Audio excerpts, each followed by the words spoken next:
Everyone, welcome in chemistry world. पिछले video में आपने देखा था कि हम लोग ने ग्रिग्नार्ड रिएजेंट के बारे में डिस्कस किया था कि किस टाइप का रिएजेंट है, किस तरीके से एक्ट करता है, कब एज अ बेस, कब एज अ न्यूक्लियोफाइल एक्ट करेगा। वो हम लोग ने कुछ एग्जांपल के साथ उसको डिस्कस किया था। फिर हमने टर्शियरी एमाइड के बारे में भी देख लिया था, जो कि इंपॉर्टेंट है। उसके बाद हम लोग ने फिर बाद में ये बात की थी कि अगर alpha beta unsaturated carbonyl group होगा तो उस पर किसी भी न्यूक्लियोफाइल का किस टाइप से एडिशन होगा, और फिर ग्रिग्नार्ड रिएजेंट का हमें एडिशन देखना है। तो आज इसी टॉपिक पे बात करेंगे। जैसा कि आपको दिख रहा होगा स्क्रीन पर, एक अल्फा बीटा अनसैचुरेटेड कंपाउंड दिया है, तो इसमें दो टाइप की पॉसिबिलिटी होती है। पहली पॉसिबिलिटी होती है डायरेक्ट एडिशन की, यानी 1,2 एडिशन जिसे बोलते हैं, जैसे न्यूक्लियोफाइल का अटैक ये हो रहा है। ठीक है। दूसरी पॉसिबिलिटी होती है कॉन्जुगेट एडिशन की। अच्छा, पिछले वीडियो में लास्ट में मैंने उसे बोल दिया था मैनिक एडिशन। ठीक है, वो वहां पर मेरी गलती थी, उसके लिए सॉरी। ठीक है, वो माइकल एडिशन था, वो गलती से मुझसे मैनिक एडिशन निकल गया था, जिसे हम लोग माइकल एडिशन बोलते हैं। ठीक है, कॉन्जुगेट एडिशन या इसी को 1,4 एडिशन। तो आप देख रहे होगे कि 1,4 एडिशन किस टाइप से हो रहा है। ठीक है, तो दो टाइप की पॉसिबिलिटी है कि कौन से न्यूक्लियोफाइल कब 1,2 एडिशन होगा और कब 1,4 एडिशन होगा। इसी पॉसिबिलिटी को आज के लेक्चर में, आज के वीडियो में हम लोग डिस्कस करेंगे। ठीक है, तो सबसे पहले देखते हैं कि न्यूक्लियोफाइल जो होते हैं, ठीक है, या इसी में बात कर लेते हैं। यहाँ पर हम लोग पहले क्लियर कर लेते हैं, तो फिर रीजन फिर हम लोग इसको क्लासिफाइड कर लेंगे। ये जो 1,2 एडिशन होता है, ठीक है, ये बेसिकली जो भी न्यूक्लियोफाइल हार्ड होते हैं, हार्ड न्यूक्लियोफाइल, वही डायरेक्ट एडिशन करते हैं। ठीक है, ये आपको याद रखना है। वो न्यूक्लियोफाइल जो हार्ड न्यूक्लियोफाइल होते हैं, यानी जो कि मेटल जिसके हार्ड होते हैं, ठीक है, वो हार्ड न्यूक्लियोफाइल 1,2 एडिशन करते हैं। और ये जो 1,4 एडिशन होते हैं, ये सॉफ्ट न्यूक्लियोफाइल करते हैं। ठीक है, ये आपको अपने दिमाग में बैठा लेना है। ऐसे न्यूक्लियोफाइल जो हार्ड होते हैं 1,2 एडिशन करते हैं, और ऐसे न्यूक्लियोफाइल जो सॉफ्ट होते हैं उसे 1,4 एडिशन कहते हैं। अच्छा, जो कार्बन होता है ना, वो कार्बन जो है वो उसे हार्ड न्यूक्लियोफाइल में गिना जाता है। ठीक है, कार्बन को जो हम लोग हार्ड मानते हैं। ठीक है, अगर मेटल हार्ड है तो, जैसे फॉर एग्जांपल अगर हम लोग सबसे पहले देखेंगे ग्रिग्नार्ड रीजन के बारे में, जैसे CH3MgBr है, तो जो मैग्नीशियम है वो हार्ड मेटल में आता है। मैग्नीशियम किस में आता है? हार्ड मेटल में। तो हार्ड मेटल में होने की वजह से ये जो हार्ड मेटल है, ये जिस कार्बन से डायरेक्ट अटैच होगा, जिस कार्बन से अटैच होगा वो कार्बन भी हार्ड बन जाएगा। ठीक है, अगर यही मेटल सॉफ्ट होता तो इससे डायरेक्ट अटैच जो कार्बन है वो सॉफ्ट बन जाता और वो सॉफ्ट न्यूक्लियोफाइल में आता है। ठीक है, तो हम ये लोग यहाँ पर क्लासिफाइड कर लेते हैं। ठीक है, इसका एक चार्ट बना लेते हैं जिससे आपको काफी हेल्प मिलेगी। चार्ट कुछ इस तरीके से बना लेते हैं। एक तरफ लिखते हैं डायरेक्ट एडिशन, ठीक है, वो कब होगा? जब न्यूक्लियोफाइल कैसा होगा? Hard nucleophile. और एक तरफ लिखेंगे माइकल एडिशन, इसी को 1,4 एडिशन बोलेंगे। और ये तब होगा जब कैसा न्यूक्लियोफाइल होगा?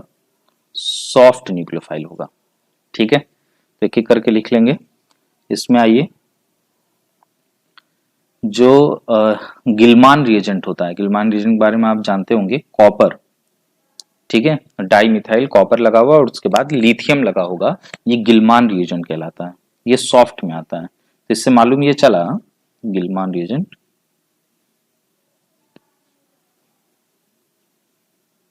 इससे मालूम ये चला कि अगर कॉपर कहीं मौजूद होगा तो वो न्यूक्लियोफाइल सॉफ्ट न्यूक्लियोफाइल बन जाएगा। ठीक है, इसमें आते हैं एल्काइल लिथियम जो होता है वो हार्ड न्यूक्लियोफाइल में आता है।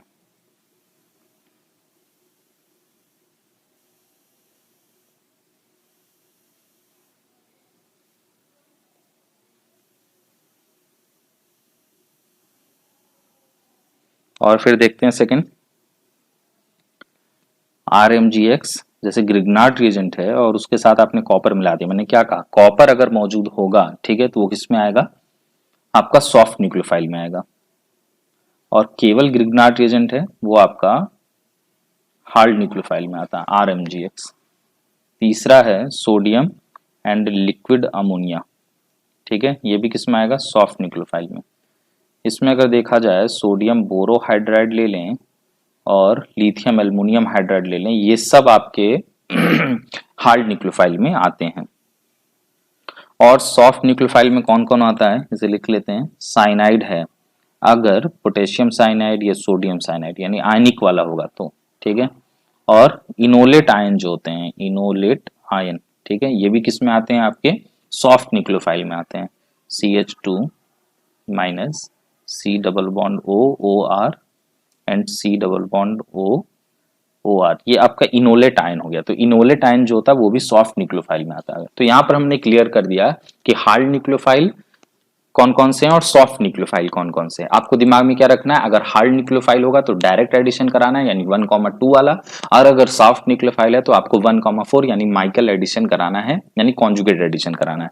तो हमने देखा चार्ट से कि जो ग्रिग्नार्ड रिएजेंट है वो आपका कौन सा न्यूक्लियोफाइल है, वो आपका हार्ड न्यूक्लियोफाइल है। तो जो एडिशन होगा वो आपका कैसा होगा, एडिशन जो होगा वो आपका होगा डायरेक्ट एडिशन। जैसे एक कंपाउंड हम ले रहे हैं, यही हमने लिया और हमने लिया मिथाइल मैग्नीशियम ब्रोमाइड, तो ये आपका कैसा है, हार्ड है।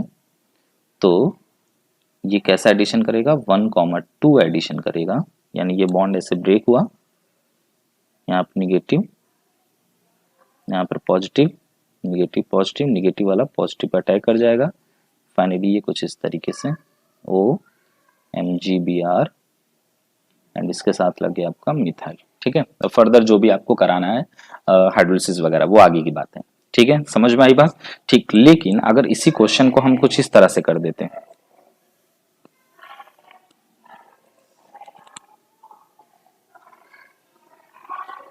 इसी को हम लोग कुछ इस तरीके से कर दें, अगर ग्रिग्नार्ड रिएजेंट है मिथाइल मैग्नीशियम ब्रोमाइड और इसके साथ हमने कॉपर आयोडाइड मिला दिया, तो आपने देखा जहां पर भी कॉपर होगा तो अब ये क्या हो जाएगा, सॉफ्ट में कन्वर्ट कर देगा, यानी ये सॉफ्ट बना देगा इसे, और अब ये माइकल एडिशन करेगा।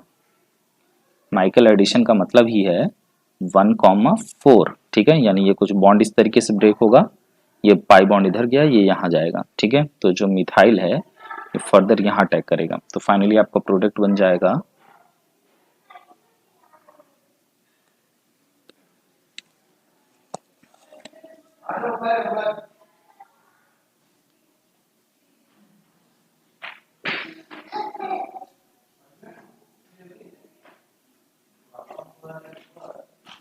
लेकिन इसके साथ हमें एक बात और भी ध्यान में रखना है, जो सबस्ट्रेट है उसका भी नेचर फैक्टर करता है, नेचर ऑफ सबस्ट्रेट,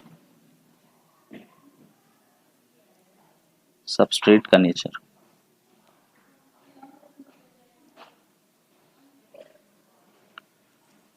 जैसे एक पॉइंट इसमें लिखते हैं सबसे पहले, अगर जो इलेक्ट्रोफाइल कैरेक्टर बहुत ज्यादा है सबस्ट्रेट का, तो फिर ये फर्क नहीं पड़ेगा कि रिएजेंट कौन सा है,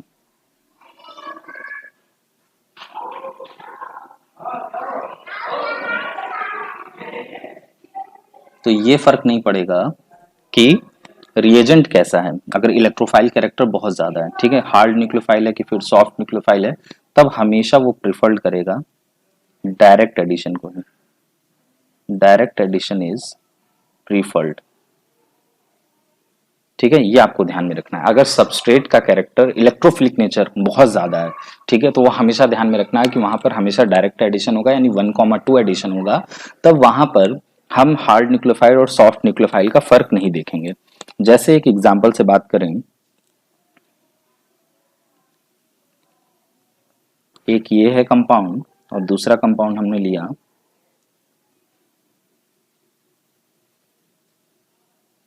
ठीक है, और दोनों का सबस्ट्रेट सेम है, butyl lithium -70 degree Celsius to 20 degree Celsius, और फिर आपको हाइड्रोलिसिस कराना है इसमें भी यही है, सेम रिएजेंट, ठीक है।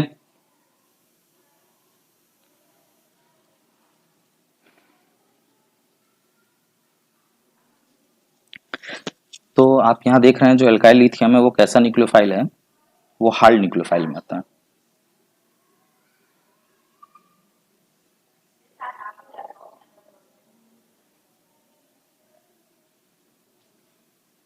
ये आपका हार्ड न्यूक्लियोफाइल में आता है। तो कैसा एडिशन होना चाहिए, 1,2 एडिशन होना चाहिए, ठीक है। सिंपली सा 1,2 एडिशन हम लोग करा लेंगे, O- यहाँ से हमने ब्यूटाइल लगा दिया और ये H हो गया, ठीक है। लेकिन यहाँ पर अगर देखें, यहाँ पर कौन सा ग्रुप लगा है, NME2, और नाइट्रोजन अच्छा डोनेटिंग ग्रुप है, वो यहाँ पर डोनेट कर रहा है, ठीक है। अगर ये बॉन्ड यहाँ ब्रेक होगा ऐसे, तो ये तो लोन पेयर इसको डोनेट कर देगा, तो ये जो कार्बन इलेक्ट्रोफाइल नेचर का होगा तभी तो न्यूक्लियोफाइल इस पर अटैक करेगा। लेकिन इस नाइट्रोजन के लोन पेयर डोनेट करने की वजह से यहाँ पर तो इलेक्ट्रॉन की कमी हो ही नहीं पाएगी, तो इस वजह से अब ये डायरेक्ट एडिशन नहीं करेगा, क्योंकि न्यूक्लियोफाइल को अटैक करने के लिए इलेक्ट्रोफिलिक नेचर भी तो होना चाहिए जहां पर वो अटैक करेगा। अगर ये पाई बॉन्ड यहाँ ब्रेक हो रहा है, लेकिन नाइट्रोजन भी तो अपना लोन पेयर डोनेट कर रहा है, जिसकी वजह से यहाँ पर डबल बॉन्ड आएगा और ये कार्बन के पास इलेक्ट्रॉन की कमी हो ही नहीं पाएगी। जैसे इलेक्ट्रॉन की कमी हुई, ये बॉन्ड टूटने से फिर से वापस इलेक्ट्रॉन की कमी पूरी हो गई। इसका मतलब एक तरीके से लगेगा कि ये वाला पाई बॉन्ड ब्रेक हुआ ही नहीं, ठीक है। इसलिए अब 1,2 एडिशन ना करा करके हम लोग यहाँ पर कौन सा एडिशन कराएंगे, यहाँ पर हम लोग एडिशन कराने वाले हैं 1,4 एडिशन, ठीक है। तो इसलिए सबस्ट्रेट का नेचर भी ध्यान में रखना बहुत जरूरी है। अगर फॉर एग्जांपल अगर सबस्ट्रेट का नेचर, अगर इलेक्ट्रोफिलिक कैरेक्टर बहुत ज्यादा हुआ तो वहां पर डायरेक्ट एडिशन ही प्रिफर्ड करेंगे, लेकिन अगर इलेक्ट्रोफिलिक कैरेक्टर कम हुआ तो वहां पर हमें 1,4 ही एडिशन करना पड़ेगा। यानी ये बॉन्ड ऐसे ब्रेक होगा, ये इधर जाएगा और न्यूक्लियोफाइल, यानी न्यूक्लियोफाइल कौन था, ये था, यहां पर अटैक करेगा।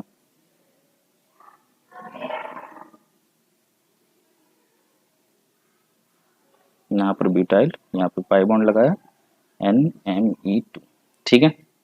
तो इस तरीके से आपका जो मेन पॉइंट था ये डिस्कस करने का कि कौन से न्यूक्लियोफाइल हार्ड हैं, कौन से सॉफ्ट, वो भी हम लोग ने देख लिया। कब 1,2 एडिशन होगा और कब 1,4, यानी कब डायरेक्ट और कब माइकल एडिशन होगा, वो भी हमने डिस्कस कर लिया। ग्रिग्नार्ड रिएजेंट जो है वो आपका क्या है, हार्ड न्यूक्लियोफाइल है, लेकिन अगर उसके साथ कॉपर मिक्स होगा तो वो क्या हो जाएगा, आपका सॉफ्ट न्यूक्लियोफाइल बन जाएगा और 1,4 एडिशन ही कराएंगे, माइकल एडिशन कराएंगे। तो फाइनली आपका ग्रिग्नार्ड रिएजेंट खत्म हुआ। ग्रिग्नार्ड रिएजेंट से रिलेटेड जो भी PDF जो भी क्वेश्चन होंगे आप मिल जाएंगे, अपलोड कर दिए जाएंगे, ठीक है। आप इसे देखिए, क्वेश्चंस लगाइए, ठीक है। फिर अगला रिएजेंट जो हम लोग हैं वो अगले वीडियो में हम लोग डिस्कस करेंगे। Thank you very much.